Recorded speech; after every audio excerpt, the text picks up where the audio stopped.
Relationship advice. I, 37 male, found out my girlfriend, 25 female, cheated on me with my son, 20 male, and I want to cut them both off, but they're begging me to forgive them both. I was a young dad. Me and my now late wife had my son before we were even 17. She sadly died suddenly at 22 not long after we got married, and I've been a single dad since. It's been tough, but I think up until this I did my best.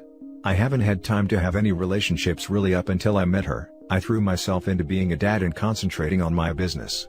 I'm not saying I've been a monk, just not had anything serious. Never anyone serious enough to introduce my son to. But just under 3 years ago, I met AJ. I wasn't expecting it, but before long, I was head over heels. The first 6 months or so was more casual, but when we realized we loved each other, we made it official. I was even planning to ask her to marry me next month on her 26th birthday. I was even going to ask my son to be my best man.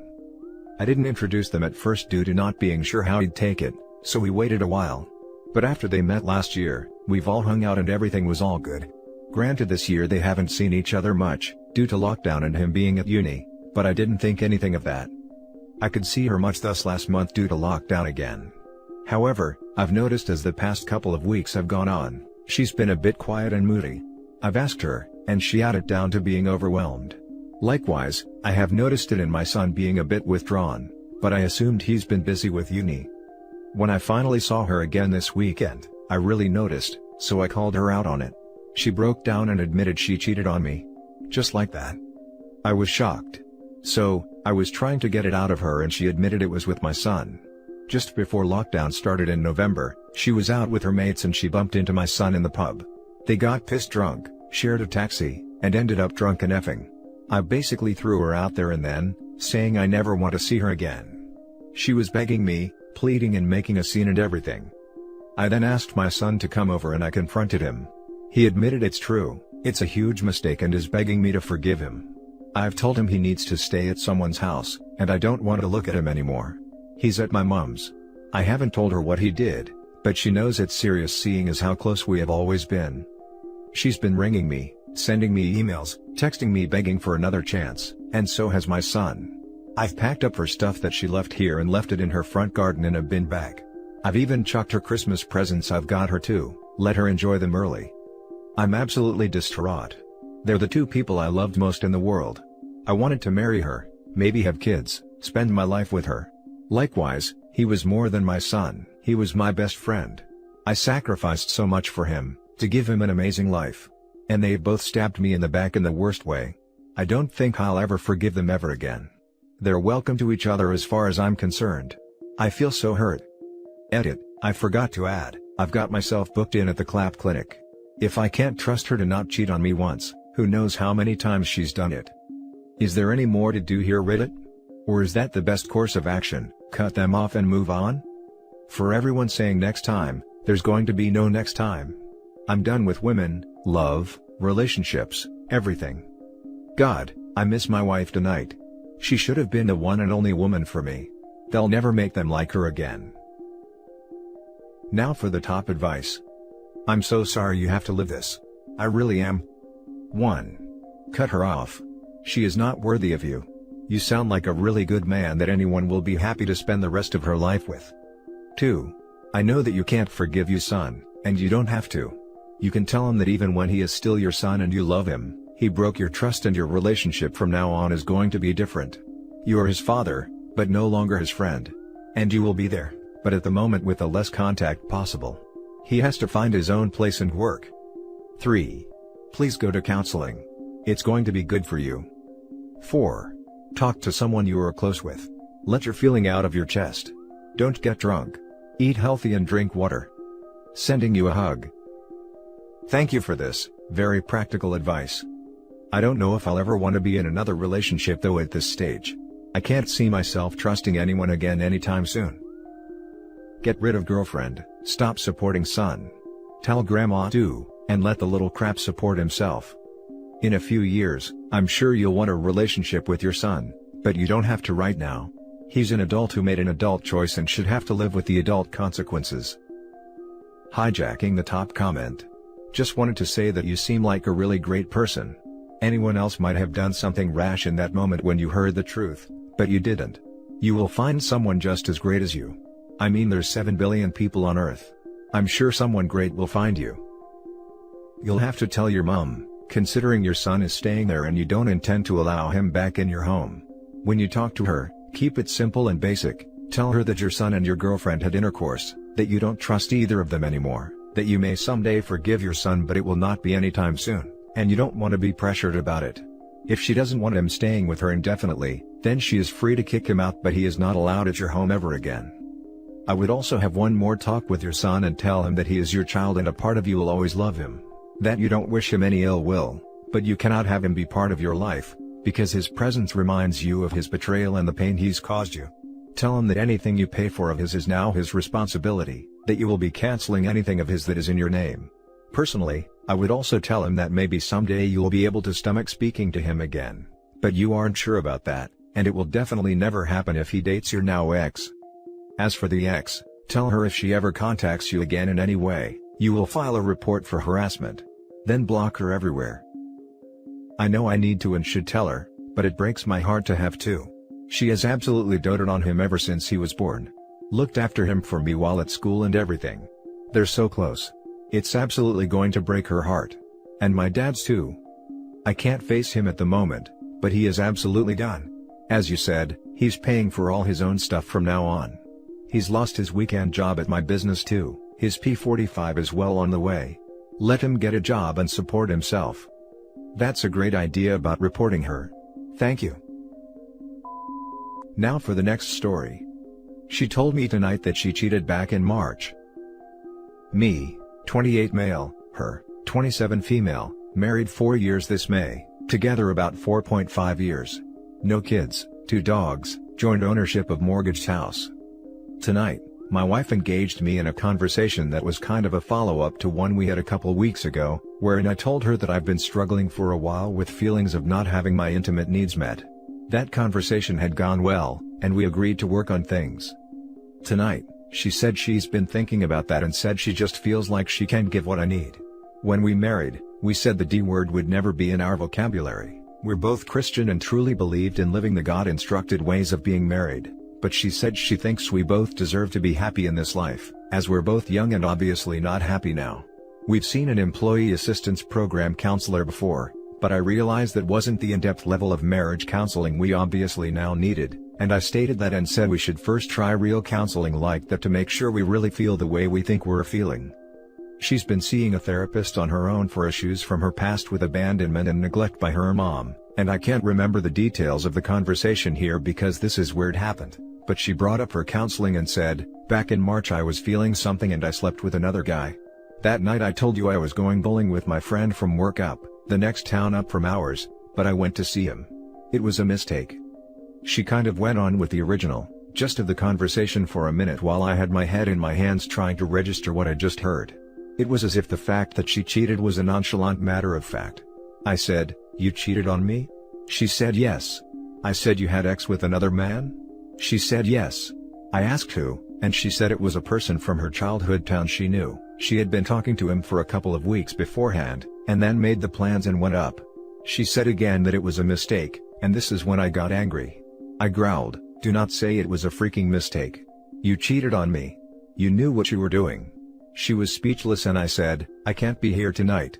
And I grabbed my keys and came to my best friend's, I call him my brother, house, and I've been here since. Riding the waves of emotions hitting me and trying to comprehend this. She was pregnant in August, and had a miscarriage in October. I was so shaken with fury, I immediately worried the child wasn't mine, but she said she used protection and had had periods since, and I soon thought critically about the fact that she was only at 8 weeks when she miscarried. All that to say, we've been going through the trauma of that too. But we celebrated her pregnancy after she had cheated. She lived that lie with me. Sorry for the long wind. Right now, I just need some support on these initial trauma stages and how to handle my emotions. Now for the top advice.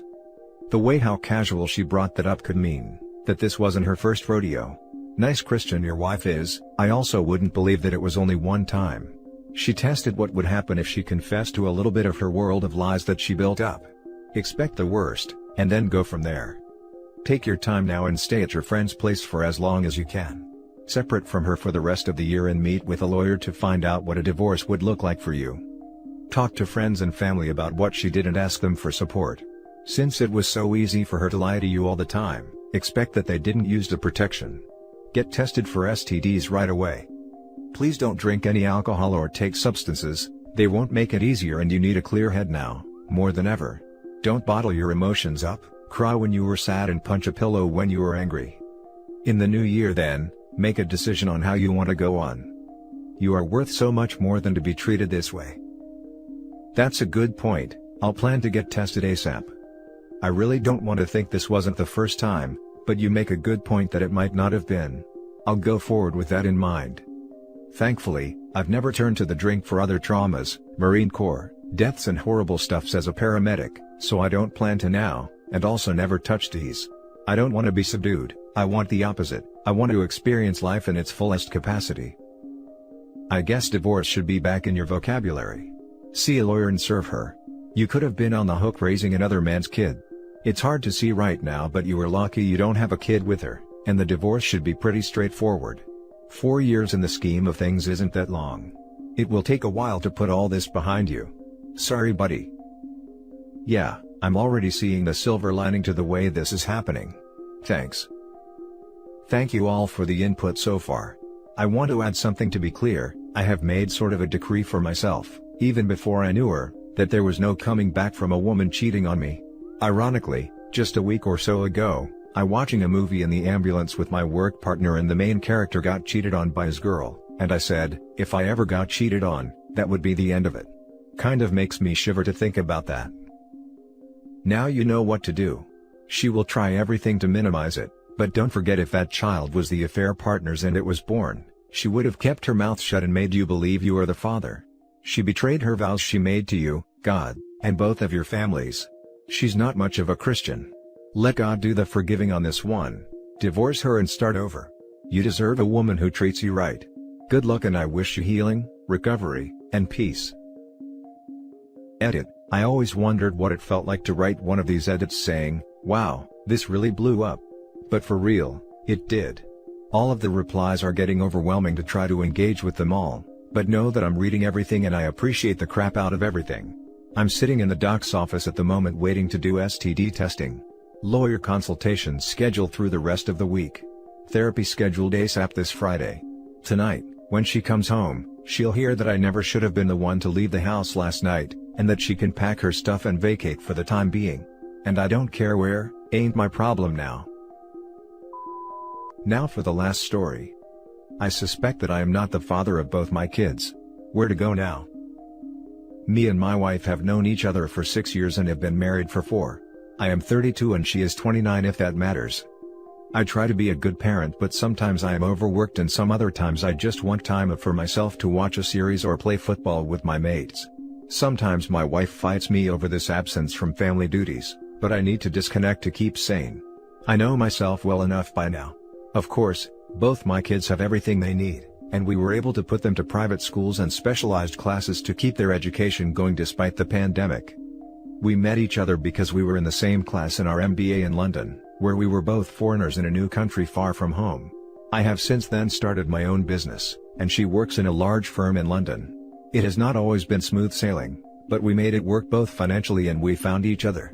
She understood that many days I could be with her for only a couple of minutes, as work was really getting busy and it was a challenge starting a small business ground up.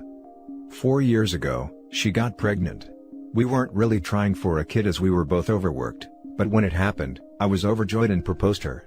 My daughter was not expected or planned, but certainly she was welcomed when she was born. 2 years ago, my son was born. Same as, we weren't really trying as I was overworked and 1 kid was more than enough, but we welcomed him with open arms. Fast forward to October 2020. We were driving and had a car accident, not our fault. My youngest was severely injured so we called an ambulance and got admitted in A&E. As it turns out, they had to run a battery of tests and found that my son has a blood condition, a form of thalassemia, that will eventually need management. They also tested my daughter, as she was injured too, and found the same. Coincidentally, the A&E doctor on shift is one of my closest friends, and he informed me regarding the condition, and told me there is nothing in the immediate to worry about. Some symptoms may show up later in their development, but they are manageable, and we got lucky. Long story short, in an abundance of caution, I got both my kids to a specialist.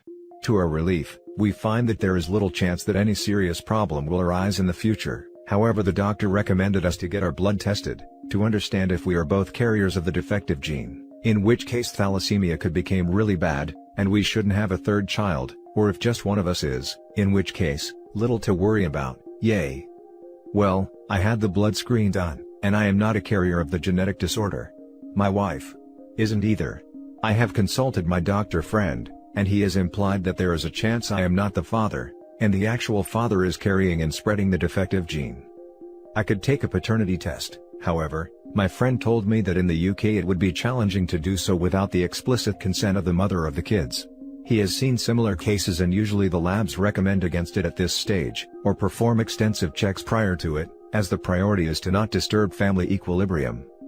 My wife told me that the results were odd and she's sure the labs were mistaken.